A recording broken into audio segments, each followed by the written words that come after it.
काल होती रथसप्तमी. रथसप्तमी दिवशी आपल्याला रथात बसलेल्या सूर्यनारायणाची पूजा करायची असते. त्याचसोबत सप्तधान्याच्या पूजनालाही खूप महत्त्व आहे आणि पूजा केलेलं हे धान्य आपल्याला दान करायचं असतं. काल भरपूर ठिकाणी हळदी कुंकवाला जायचं होतं म्हणून छान अशी तयार झाले होते.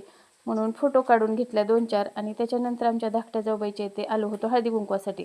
तिच्या मुलाचं मग अचानकच बोरनान करायचं ठरलं. जास्त काही तयारी केली नव्हती. मग बोरनान करून घेतलं आणि जाऊबाईसोबतच छान छान फोटो वगैरे काढलो आणि मग आलो घरी. काल होती रथसप्तमी. रथसप्तमी दिवशी आपल्याला रथात बसलेल्या सूर्यनारायणाची पूजा करायची असते. त्याचसोबत सप्तधान्याच्या पूजनालाही खूप महत्त्व आहे आणि पूजा केलेलं हे धान्य आपल्याला दान करायचं असतं. काल भरपूर ठिकाणी हळदी कुंकवाला जायचं होतं म्हणून छान अशी तयार झाले होते. म्हणून फोटो काढून घेतल्या 2-4 आणि त्याच्यानंतर आमच्या धाकट्या जाऊबाईच्या इथे आलो होतो हळदी कुंकवासाठी. तिच्या मुलाचं मग अचानकच बोरनान करायचं ठरलं. जास्त काही तयारी केली नव्हती. मग बोरनान करून घेतलं आणि जाऊबाईसोबतच छान छान फोटो वगैरे काढलो आणि मग आलो घरी.